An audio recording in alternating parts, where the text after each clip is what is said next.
How would you introduce Jessye Norman? It is simply not possible to give her the miraculous introduction she needs. So I have a couple of requests. One is that you be sure and read her wonderful, honest, authentic, funny, outrageous memoir, Stand Up and Sing. Stand Up Straight and Sing. And the other is that you add to our store of knowledge by remembering how you felt and how it was that you first saw or met or experienced her voice or her presence, and tell that and write it and put it out there. Now, my story is first actually seeing her in person. Had to do with Jessye's outrageousness in the first place because she got on a radio show and someone asked her what she would like to do that she had not yet done. And she said, sing backup for Sting. It's true.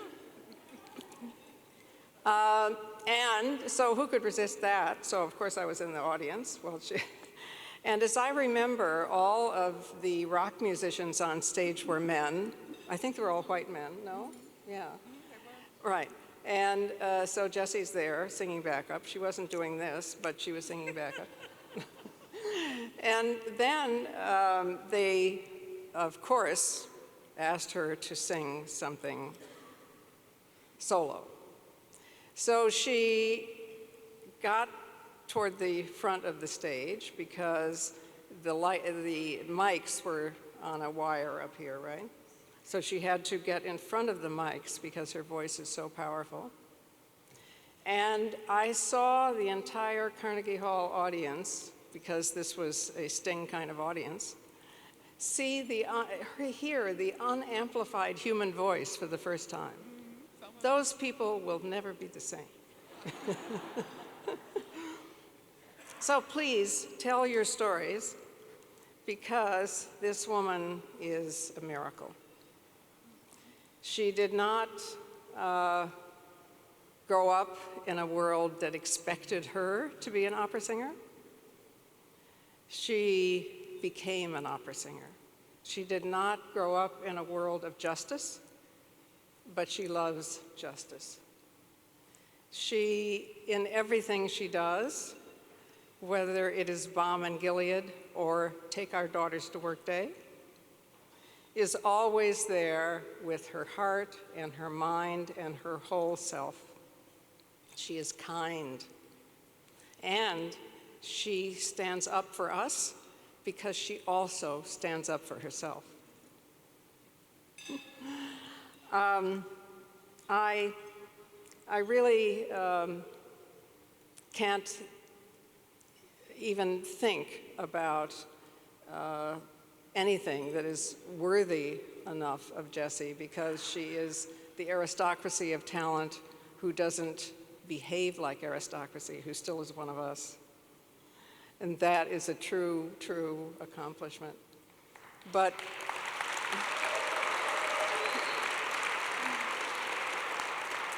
it will live in my memory that I was able to be on the same stage with her. It will live in my memory that this is the closest I came to. I was trying to dance my way out of Toledo, Ohio, and finally I have made it this far. But the most important thing to me is that she is 11 years younger than I am. And that means that I will never, ever have to live in a world without Jessye Norman in it. I'm so proud, Jessye, to give you this on behalf of the Dance Theatre of Harlem, and to give you our hearts, our hearts. Thank you. Thank you. Will you hold that for me? Thank you. Thank you so much.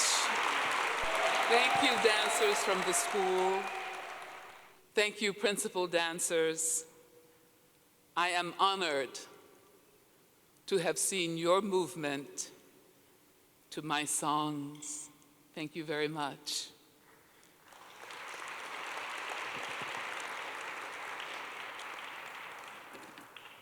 We make a living by what we get. We make a life by what we give. Winston Churchill. One's life has value so long as one attributes value to the lives of others by means of love, friendship, indignation, and compassion. Simone de Beauvoir. Good evening, everyone. With these words, which I would think all of us in this room have long ago taken to heart as a philosophy, as a guide to living, I wish to thank you for your most kind consideration and offering this year's Vision Award to me. Here we are celebrating the Dance Theatre of Harlem in the name of one whose legacy shines so brightly before us as a beacon to guide us, the bright light of our own Arthur Mitchell. I am aware, very aware, on whose broad and proud shoulders I stand in my profession, and that it is simply my duty and my honor to hold high the banners imprinted with names that you know so well: Leontyne Price, Paul Robeson, Martina Arroyo, Marian Anderson, Duke Ellington, Ella Fitzgerald. This list is far longer than just those names. And the responsibility to walk through the doors that they have opened so bravely and with such strength is one that I take with more gratitude and pride that is easy to say, but difficult to express in my own words. So please allow me one additional quote.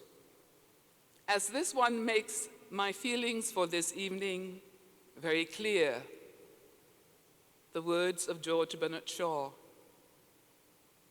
I am of the opinion that life belongs to the community, and as long as I live, I shall do for it what I can. Life is no brief candle to me, but is rather a sort of splendid torch, which I am permitted to hold for a moment. And I intend to make it burn as brightly as possible before passing it on to future generations, unquote. The ancestors had their way of saying precisely the same thing. And it goes something like this. This little light of mine, I'm gonna let it shine. This little light of mine, I'm gonna let it shine. This little light of mine, I'm gonna let it shine, let it shine, let it shine, let it shine.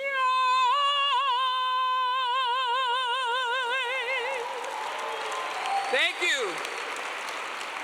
Thank you very much.